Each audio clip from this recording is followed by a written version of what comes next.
This is the ultimate free-to-play guide for Call of Dragons, and it's going to be full of tips and tricks that you might not have known as a free-to-play player. For example, did you know that you can use a decorative building to get your building quest complete for the day?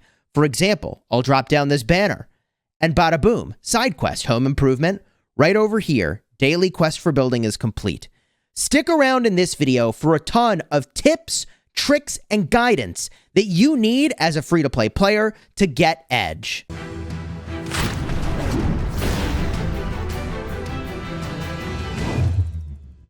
Hello, my friends, and welcome back. I'm Chisco Gaming, and I played the beta for Call of Dragons for 6 months as a 100% free-to-play player. And although my main account in the global launch of the game is whaled like crazy, which is why I have over 800,000 gems right now, which is insane, and I'm going to rush T5s before Pass 2, I have a ton of free-to-play guidance for you because I actually played the game 100% free to play, not a penny spent, for a full 6 months before the launch. So stick around in this video for things that you really need to know. For example, which heroes should you prioritize? Which artifacts will give you the most bang for your buck when you start putting in dust? And more. And as always with my long form videos, there's going to be timestamps in the description, so you can jump to whichever portion of this video you're most interested in, and consider honoring me by throwing a like on the video and subscribing to the channel for daily videos designed to help you get value and smash your enemies in Call of Dragons. Let's get started with whether or not Call of Dragons is even a free-to-play friendly game at all. And I've got to say, pay to win in this game is super real. Spending money is going to give you a huge advantage. But the key differentiator between Call of Dragons and its predecessor, which is Rise of Kingdoms, the game this is based on, is this little thing right over here, okay? It's in your hero section, and it's called stamina. And I can sort of move out of the way here. I basically got to move almost entirely off screen to show you stamina right over here. But you can basically only send out your hero to fight so much in this game against other players before they become fatigued. And I know from playing the beta for 6 months that this is actually a big problem. Even whales are going to run out of stamina on their heroes and be unable to fight anymore, even though they have the troops. And this is the leveler, the thing that makes this game hugely different from the predecessor, Rise of Kingdoms, where a whale can spend as much money as they want, have as many resources as they want, as many speed-ups as they want, as many equipment and armament and technology advantages as they want, and just run you over and over until you're beat into submission. That cannot happen in this game. And that is why I think Call of Dragons is a more free-to-play friendly game.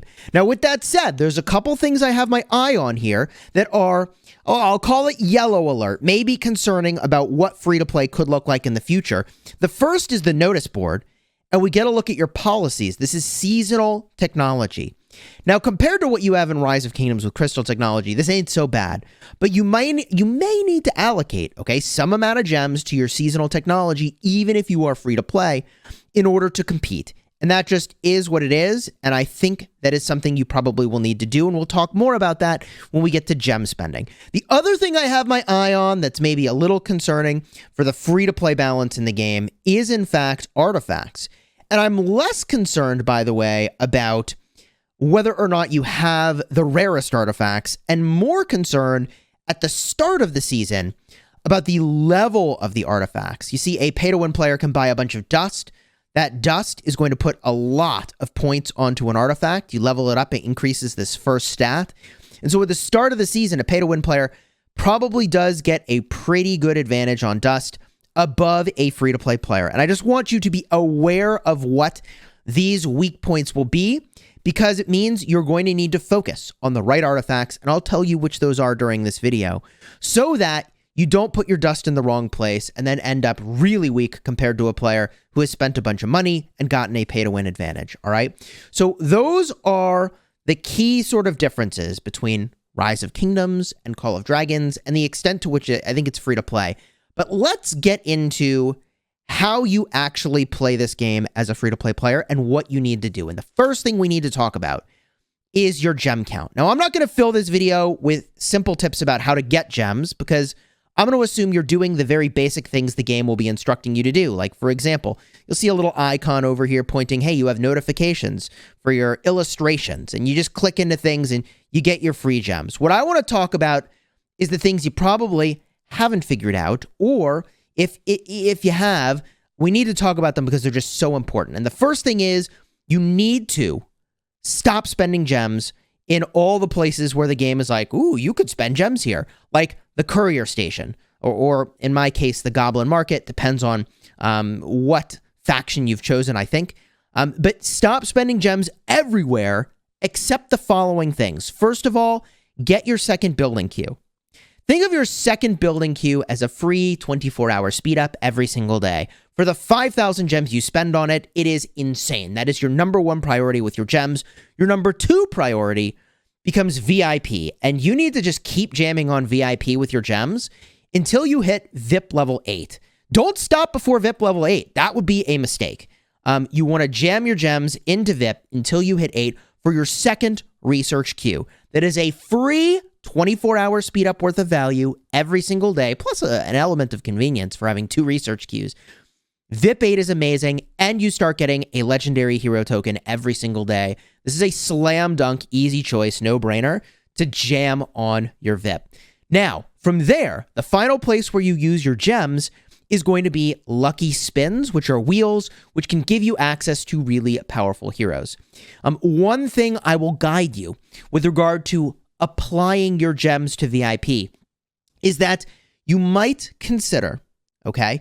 You might consider not placing your gems into the VIP until you can actually unlock the next level. In other words, if you are somewhere between level 7 and level 8, but you don't have enough gems to actually unlock level 8, hey, hold the gems, all right? As long as you can sort of restrain yourself from spending them other places, hold the gems. Why hold the gems? Because you haven't actually gotten anything by getting a partial level in VIP. Do you see what I mean? You only actually realize the benefit when you unlock the next level, not when you're partway to the next level. So if you want to hold on some amount of gems as flexibility to go in and do, a lucky spin to unlock at the start of the game, for example, Kanara, I think that is reasonable to do. But I just want to emphasize so strongly that literally every day you're at VIP 8, you're getting 1,000 gems worth of value, okay, from your legendary token that you're now getting. And you're getting a 24-hour speed up worth of value from the second research queue, which you unlock over here. This is just so big. Also, I mean, the passive benefit of boosted research speed is absolutely just crucial as a free-to-play player. So that's your number one area of leverage, is the correct application of your gems. And getting that right is going to make a really big difference for your progression. If you want more information about VIP, I'll have a card up in the top. I rushed VIP 15, which you can see here. There's pros and cons to doing that, but that's a thing that a spender can do. The final place you could put your gems, as I was describing earlier, is into your policies. And the problem with this is that it only is relevant for one season.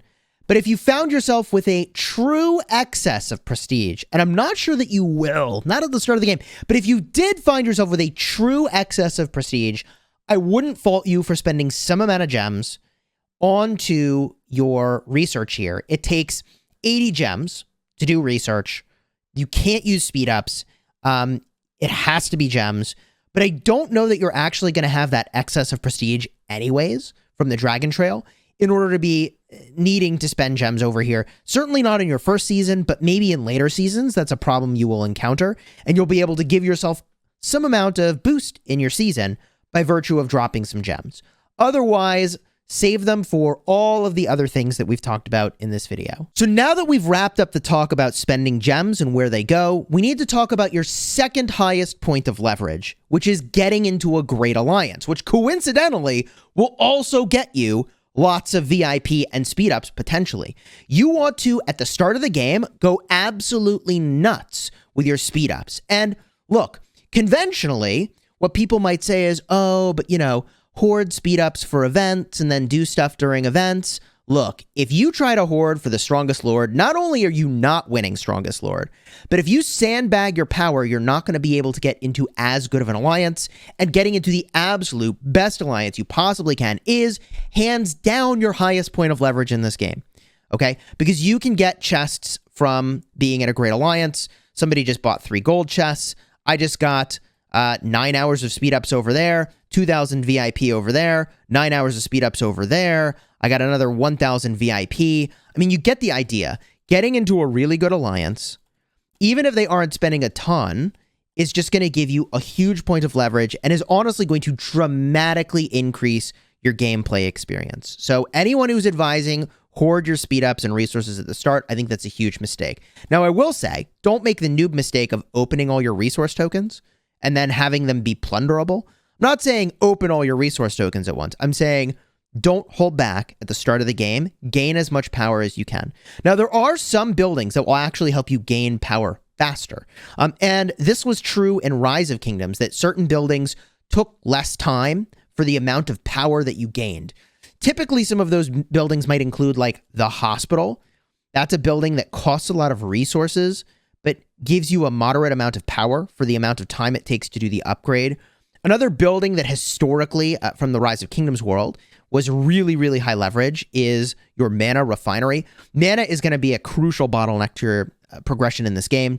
And if you look at the power gain from the mana refinery and the amount of time it takes to do these upgrades, if I remember correctly, it is a high amount of power relative to other options. For example, go look at your mint, right? You want to gain power fast? Look at that. The mint is a fraction of the power gain of the mana wells. So if you want to gain power quickly, and honestly, it's not a bad upgrade, upgrading things like your hospitals and your mana refineries are going to cost you more resources, take less time, but you'll gain power faster. And that might help you get into a better alliance, even though the combat benefit of deploying that many resources to those things is questionable. I would say for the hospitals, I mean, you never have too much hospital capacity. Hospital healing in this game is just amazing. Healing capacity is insane. We'll talk about that more in just a bit. Now, for those of you coming from the Rise of Kingdoms universe, there's several free-to-play mechanisms that don't work in this game, which is a bit of a bummer, but honestly, congratulations on being able to save yourself a lot of time. The first thing that doesn't work in this game, that if a free-to-play player was coming from Rise of Kingdoms, you would have spent hours and hours and hours and hours doing this. The first thing that doesn't work is AoE farming, okay? Also known as sort of AoE barb farming. These are barbarians in Rise of Kingdoms. Here they're darklings. In Rise of Kingdoms, you could go in and do area of effect damage, and anything you hit beyond your first target would be free. It would have no action point cost. But in this game, if you use area of effect damage and a second thing joins the fight, it is going to use your combat points. So area of effect sort of barb farming and barb chaining is not a thing in this game. So good news, bad news. You can't find value that way, but you're not going to waste countless hours getting very incremental value. And another thing that doesn't work in this game is that you actually cannot farm gems in the same way that you could in Rise of Kingdoms. You'd be like, what do you mean, Chisco? I saw other guides that said you could do that, and I've seen there's plenty of gem mines on the map. While it is true that there are gem mines on the map, allow me to put onto the screen an example of the debuff that you get if you farm too many gem mines. Your gem miners will get fatigued. And that means that it takes much longer, prohibitively, insanely long to actually farm your gems. So I'm not going to advise it. Occasionally, you could farm up a little bit of gems, and I think that's a cool idea. In order to actually be able to farm gems, you are going to need to progress your policies and your seasonal technology. For Season 1, we can see that gem prospecting is over here. Maybe that'll change for future seasons. So if you're not farming gems, what are you farming? And that is obviously going to be mostly resources, but mostly mana if you can swing it. And the reason you want to farm mostly mana on your free-to-play account is because mana is not transferable. If you go to your Alliance market, you can see that this is the building that limits how much can be sent to other players. And it says Alliance markets filled with different goods, blah, blah, blah. Here, all resources can be traded except mana. So you're not going to be able to trade mana to this account. However, you can trade your gold, your wood, and also your stone. So we're going to talk in a little bit about a farm account, which I think you should have. But your farm account should focus on your gold, wood, stone, transfer it to your main. And you should level up your Alliance market so that you get a weekly resource limit boost. What does that mean?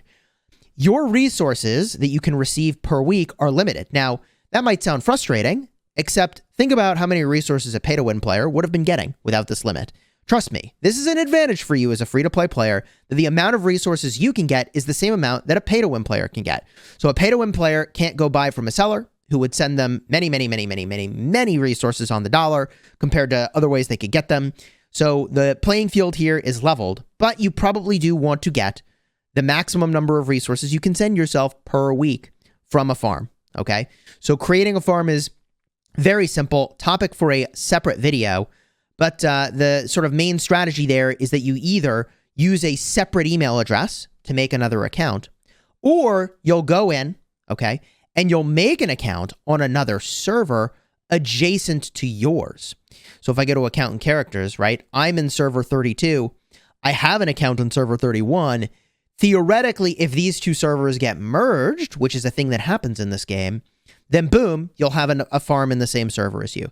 Now, my perspective here on the free-to-play, pay-to-win sort of spectrum is that a free-to-play player needs to spend more time to get edge compared to a pay-to-win player who's basically buying themselves time.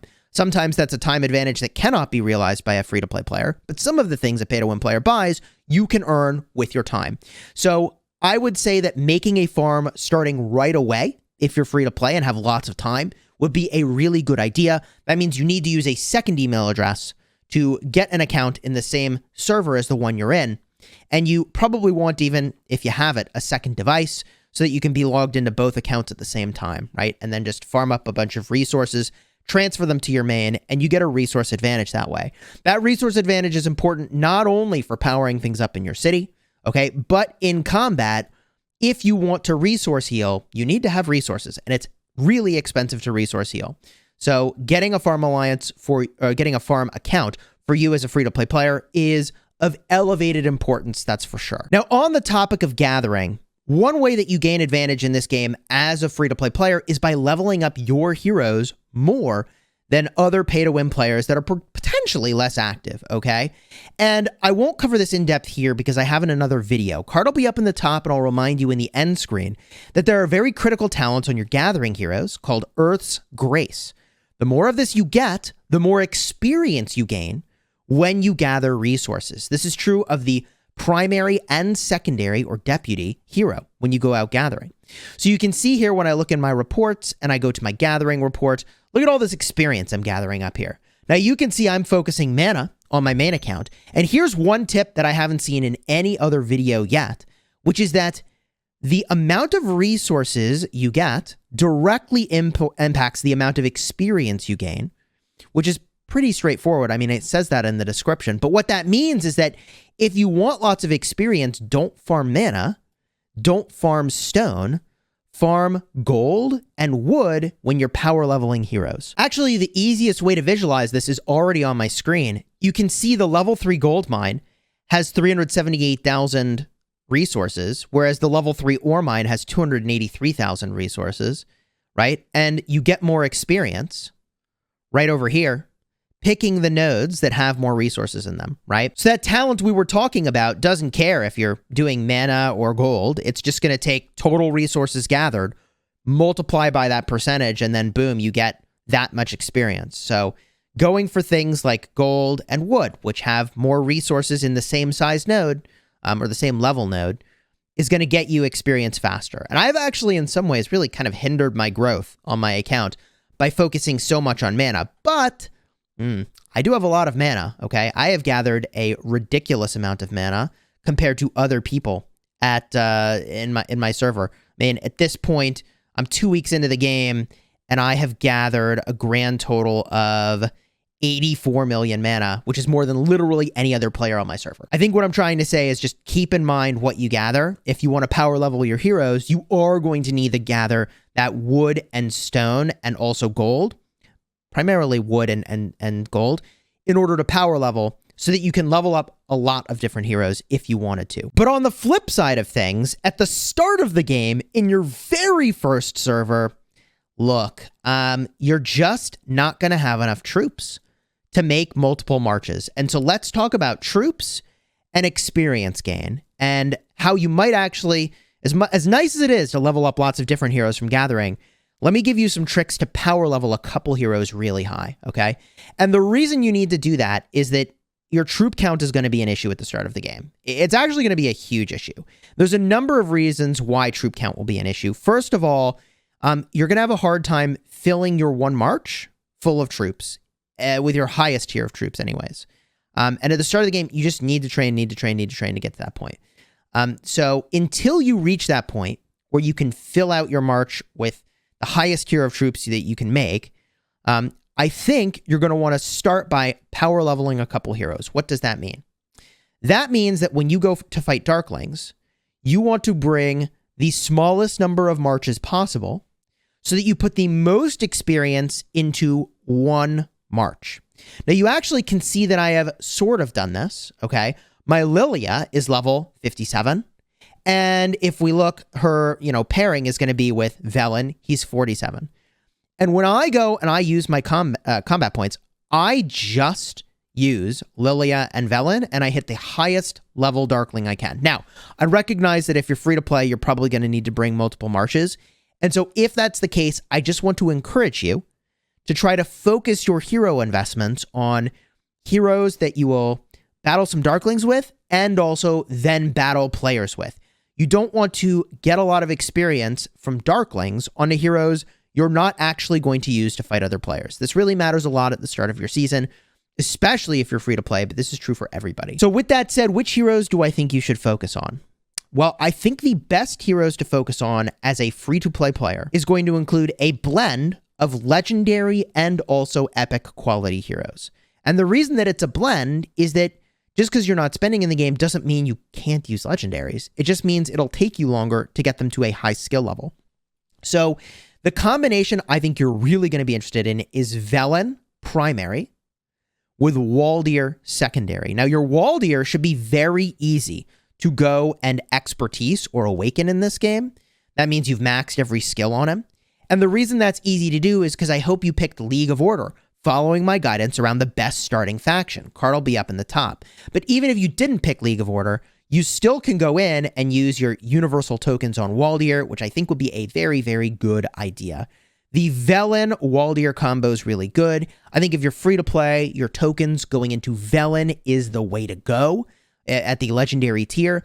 That way, you've got a Frost Mage combo with high utility that is super freaking wicked. I made a dedicated guide about Velen and why he's so good if you're a free-to-play player. Card will be up in the top. You definitely want to check that out. Now, eventually, you'll want to make your way into a second Mage March. And at that point, let me tell you, Alwyn is freaking wicked, man. For the same reason that I like Velen, he's got talents that are just so good if you're free to play. Alwyn is a hero I want you to invest in, but the problem is I don't know that you can invest in him a ton at the start of the game. The problem with angling for multiple marches of mages is that you're just not going to have enough of that troop type to fill multiple marches at the same time, I think. The way that you might get around this, if you go with League of Order, which I hope you did as I recommended, is that you make a second mage unit. And that's right over here. It's the Celestial. The Celestial is a magic unit. So you could theoretically have one mage march where you're using your Vestals and another mage march where you're using your Celestials, because you have two training buildings that work on magic units. If you do that, at the start of the game, you'd want to, in that case, have an Alwyn-based march if you could swing it. And I think Alwyn paired with someone like Atheus and using all flying units with your Celestials could be a really great way to go for another march. The other thing you could consider is, of course, weaving in your Eliana. Eliana is really versatile, and you're going to have her skills really quickly if you want to.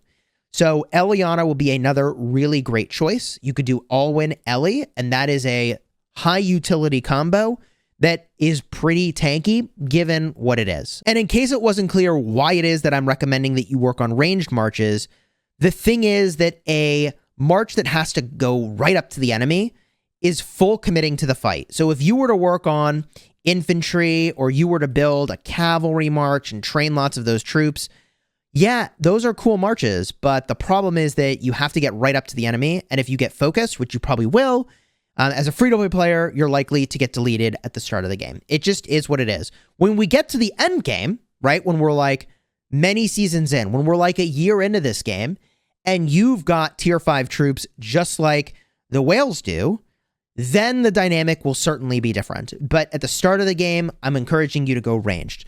The other way that you can go ranged, okay, is going to be leveraging either Nico with some amount of Kanara, if that's the way that you go, and you want to, invest in her from the wheel and invest your legendary tokens in her, you could do that. Or you pair Nico with Krieg. Krieg, you're going to get a bunch of at the start of the game. You're going to get him from the welcome events. And I've already got him 5/5/4, which is pretty wicked. All I need is one more skill on him, and he's got most of his PvP-based capability.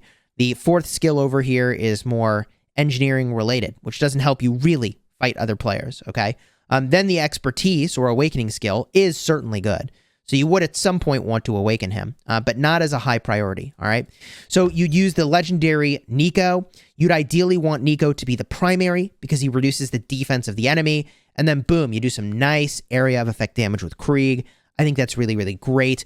If you chose Spring Wardens as your starting faction, then of course you're going to be using Gwanwyn instead of Krieg. Or, depending on your skill level on your Nico, you might consider using Gwanwyn with Krieg. I think that'd be okay. But all it takes is to have a legendary at like 5/1/1/1, maybe like 5/5/1/1. That's the skills on the hero, maxing the first skill or maxing the first 2 skills, 5/5/1/1.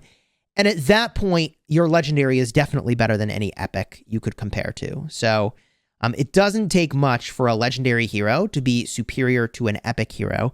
Now, when you run out of stamina, maybe you'll switch things around if you run out of stamina. I think at the start of the game, though, you're more likely to run out of troops. And in that end, I'll say don't be shy to put some amount of your universal speed-ups into training troops. I mean, if you can't field your marches, what does it matter, man? Like, you need to have troops, okay? One final consideration I want to give you when we talk about spending your legendary tokens is that although you can go to your goblin market and you can exchange epic hero tokens and blue hero tokens in order to make purchases that are really good, like you can get gold keys, right? Although you can exchange your epic and your blue heroes, there's no exchange for legendary heroes, which is interesting. So I would just caution you around spending too many legendary tokens on a hero that you can get free to play from keys. Because although it is nice to rush the skills on a hero, like I recommended for Velen at the start, at some point you may want to shift gears and put your universal tokens into heroes you cannot get from gold keys. Because it is unclear to me that there is any value from getting a hero from a gold key once they're already awakened, okay? So consider at some point shifting gears from like, hey, I got Velen to a really good spot, he's 5/5/1/1, that's good enough, to then work on a hero like Kanara, for example, who you can't get, at this moment in time anyways, any other way than the lucky spin. And since you're not going to be spending a ton in the lucky spin, right, that means pretty much Kanara is a no-waste situation with the tokens you put there. Again, the only downside of this is that the only way you're getting skills on her is by using your universal tokens and a small amount of spins that you do in the wheel, which means progress is just going to be really, really slow. And by the time you've skilled her up a ton, we sort of wonder what new heroes will come into the game and will she still be relevant? Hard to say. But I think she is really strong for the time being. Keep in mind, again, that there's nothing to do with your excess legendary tokens now. I have some speculation. Does that mean that down the road, they'll give us something to do with legendary hero tokens after you awaken a hero? Maybe, but I think that's probably a year away if it happens at all. Now, with regard to the artifacts that you focus on, I'm not going to talk about the legendary artifacts because you'll use the ones that you get potentially. Like if you get a Shadow Blades, that's amazing. But I will encourage you to focus on utility-based artifacts. Why is that the case? Utility-based artifacts are just as effective whether you're free to play or pay to win. So, for example, although I wouldn't tell a pay to win player to use something like the Spirit Bangle, I think you could consider using something like the Spirit Bangle, which removes debuff effects from your allies nearby. It all depends on how much of a team player role you want to take versus how much of a raw damage roll you want to take. And on the topic of raw damage, the 3 artifacts that you should work on, depending on sort of which heroes you're using, are going to be the Magic Bomb, which is right over here. Okay. Very, very powerful. You use that on your magic-based combo, like your Velen Waldir. Also, you're going to use the Heart Piercer. The Heart Piercer is really, really good. It does a defense break effect, reducing the physical defense of the enemy by 15%. I love that. Very powerful.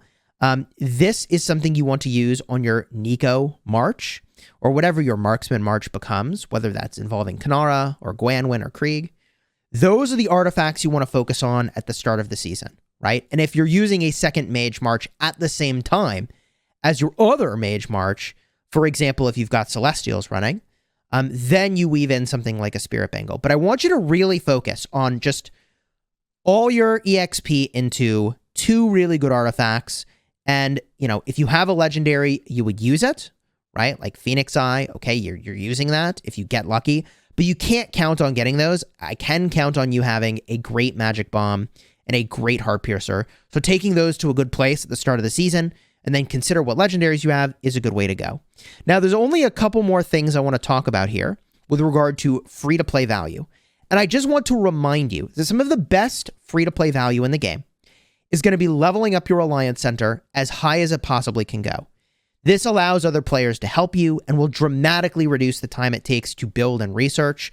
As an example, taking this market to level 25, I have saved a grand total of, and let's wait, this is going to flip over. It is 3 days and 21 hours. Wow, that is impossible to look at. GG, let me click off that. Holy moly. Well, I found a bug, chat. I found a bug, okay? So this is going to save you a lot of time. Of course, every time you want to do a building upgrade or research something, ideally you will go and you will grab a rune from the map. These runes will spawn by the behemoths. Currently, for a behemoth site that is not active or capturable, there will be no runes. There will be no rune guardians or behemoth guardians. But if you go over to holy sites or behemoth sites that are in fact capturable, like right now Thunder Rock is capturable, the higher the level of the behemoth, the more rare quality of Mana Stone that you can get. Picking up a Mana Stone lasts for 8 hours, which is insane. Pay to win or free to play, you got to be doing this. Right now I have passive 7% CP recovery, which is not only going to give me loot from Darklings that I battle, but also that means I'm getting experience on all my heroes. It's just amazing. So be sure that you're grabbing a Mana Stone, research and building before you do research and building respectively. And there is also really critical research. So I want you to always level your research center at the same level as your city hall. For me, it's called the Hall of Order. And the research I want you to make sure you always tunnel vision and focus is going to be architecture. Always max this at the earliest opportunity. Scholarship. Always max this at the earliest opportunity. Also, military leadership, giving you experience gain. Very, very critical. And breath control. Very, very critical, giving you CP, combat point recovery speed, or command point recovery speed. Very, very critical to your progression. One final thing that's going to feel really expensive but is super worth is also conscription, giving you more training speed. These are very important to rush because they're giving you economy. And a free-to-play player needs to be all about economy and value-based plays. You're hunting for value over time as a free-to-play player. Now, your goal from a combat standpoint as a free-to-play player is to get to something that I would call tier 4.5. I coined this term for Rise of Kingdoms, and it's stuck, and that's now what people call it. Tier 4.5 refers to a sort of break point in the technology where things start to get really, really, really, really expensive. And what I'm advising is that you are unlocking your tier 4s, and then you get a solid amount of the combat tech associated with the troop types you care about. That should be your mages, your sort of magic units, and your marksman units. And this is what I would sort of call tier 4.5 is 7 out of 10 on your attack-based stat for the troop type, and 6 out of 10 for the magic-based stat for the troop type. You might be a little less, you might have a little more, but along the way, you'll also get defensive formations to a good spot, assault strategies to about 7 as well, right? Over here, 7, 7, and 5 for assault strategies, defensive formation, and first aid. That's what tier 4.5 looks like. And I want you to try to get that for one troop type. Things are going to start to get really, really, really expensive from a research standpoint. 10 days plus for a free-to-play player is just a long time, or it's a lot of speed ups that you may or may not have, right? So that's the goal. That's aspirational. It will take you time to get there. Getting tier 4 within your first 1 to 2 months would be really great. And getting to tier 4.5 within the next 2 months or so would be really, really great. That's ultimately what you're hunting for from a combat standpoint. And once you reach that, you can really double back on economy if you want. Alternatively, I will never fault you for focusing on economy. The only thing I will say is that if you truly have a very, very intense excess of resources, then you need to stop focusing on the economy stuff and double back down on the military technology. Because at that point, if you have an excess of resources, like, you don't need the economy-based, resource-based technologies anymore for producing more resources and gathering more resources. You need the combat stats. So at that point, you really should switch gears if you reach that point. At the start of the game, I don't know, man. There's just too few good resource nodes, and there is too much you need to work on. The last thing I want to offer you as some incremental free-to-play value is going to be your alliances shop. You should absolutely be maxing your donations to technology as a free-to-play player. Max out the resources you can donate and your resource-based donations all the time. This is giving you a currency, okay? That currency you can use in the store. You're going to want to use that currency probably for teleports, realistically. Maybe some peace shields. Maybe some speed ups, but probably teleports and peace shields. And you also want to be battling other players for merits. And I am guilty of not doing this well. But every single day, you must farm merits. Really, maybe every single week, you must farm merits so that you can clean out your daily supply of merits and you can clean out your weekly supply of merits. I don't care if you have to fight your own farm to get this done, but you must be farming your merits. And if your alliance doesn't come up with a system to do this, let me tell you, man, other alliances will, and you will lose to them because the things you can get for free from merits is insane. Now, to do this, you are going to be putting troops in your hospital, and that means you need hospital healing speed. So leveling up your hospitals is a very, very good plan. And in case it wasn't abundantly clear, getting the free healing from your policies is the way to go. I'll have a card up top that details the sort of policies I would recommend, free to play or pay to win. But regardless, get the free healing option, not the resource-based healing option. In my opinion, whether you're free to play, pay to win, that is just a slam dunk, very good choice. If you find yourself, for some reason, a year down the road with tons of excess resources, which would surprise me, then maybe you could go for resource-based healing. But at that point, you know what you're doing, and you didn't need a guide to tell you that anyways. By the end of this video, you should be feeling more prepared as a free-to-play player to make the critical decisions you need to make, and also the ways that you can get value and smash your enemies. And if you got that from this video, do me a huge favor, throw a like on the video and consider subscribing to the channel. I've made over 2,000 videos about this genre of game, and I've been making daily videos about Call of Dragons, so I think you'll get a lot of value. And if you're looking for 2 more videos that give you information as a free-to-play player that I think you'll find valuable, one is going to be a hero investment order, covering more in depth what marches you could make and what things you might want to do. And also, I'll have a video in the end. And also, I'll have that video I promised about policies. And of course, there are a ton of videos I referenced. Those will be in the info button. You can tap that in the upper right part of the screen in YouTube for this video, and that'll give you the full list of things I'd recommend.